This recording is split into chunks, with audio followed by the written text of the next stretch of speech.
दोस्तों, जून का महीना चल रहा है और इस महीने का इंतजार जितना बच्चों को होता है कि गर्मियों की छुट्टियां आएंगी, उससे कहीं ज्यादा इंतजार होता है पतियों को कि वाइफ मायके जाएगी।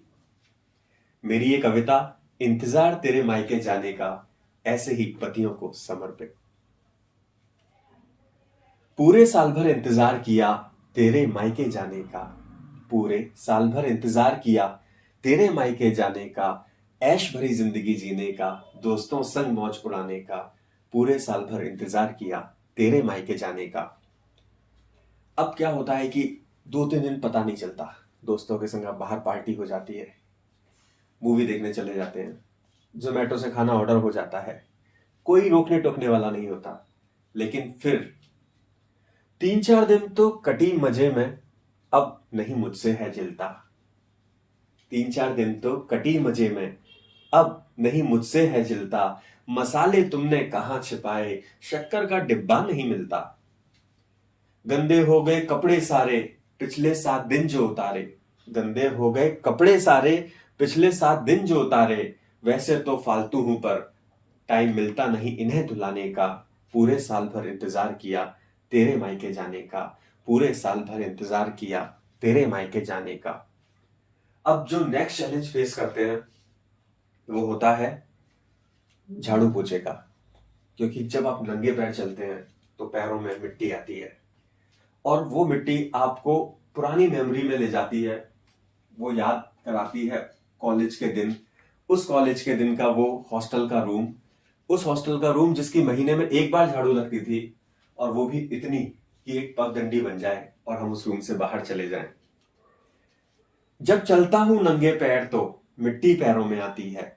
जब चलता हूं नंगे पैर तो मिट्टी पैरों में आती है। झूठे बर्तनों में फफूंद अपना घर बनाती है।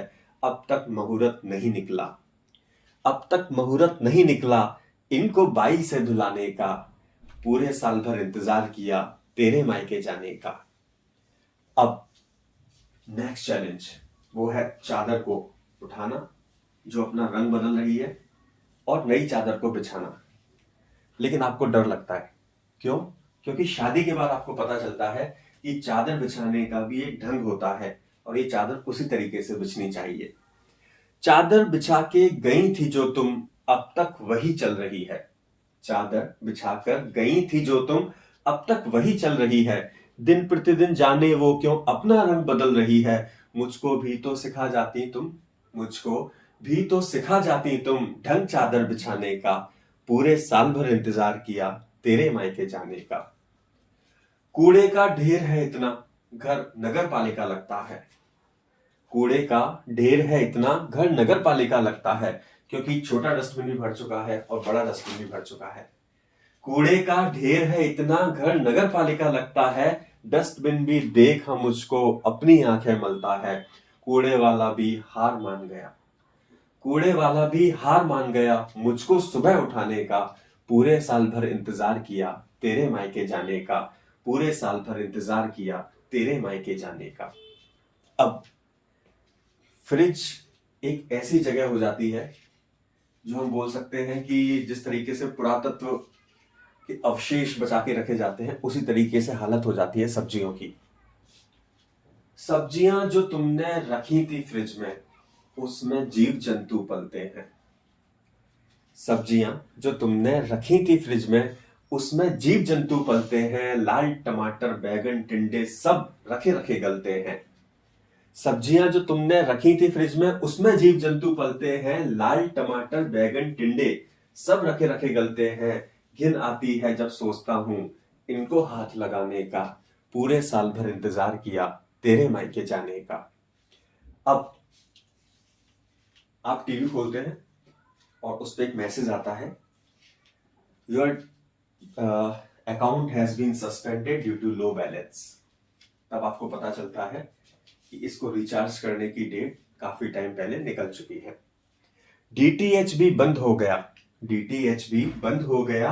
पानी की टंकी भी खाली है। सिंक भर गए हैं सारे, लगता है जाम नाली है। अब लगता है वक्त आ गया। तब आपको एक एहसास होता है, आपका दिल एक आवाज देता है और वो बोलता है, अब लगता है वक्त आ गया तुमको वापस बुलाने का, पूरे साल भर इंतजार किया तेरे मायके जाने का। अब इस कविता की अंतिम 4 पंक्तियां, जिसमें एक कंप्रोमाइज है और एक होप। ये घर है तुम्हारा, आओ तुमको हैंड ओवर करता हूं। ये घर है तुम्हारा, आओ तुमको हैंड ओवर करता हूं। ये जंगल ना बन जाए बस इस बात से डरता हूं। ये घर है तुम्हारा, आओ तुमको हैंड ओवर करता हूं। ये जंगल ना बन जाए बस इस बात से डरता हूं। कैसे मैनेज करती हो, कैसे मैनेज करती हो, सिखाना ढंग मुझको भी घर चलाने का। फिर अगली साल करूंगा इंतजार तेरे मायके जाने का, और फिर अगली साल करूंगा इंतजार तेरे मायके जाने का। दोस्तों, उम्मीद है ये कविता आपको पसंद आएगी। थैंक्स।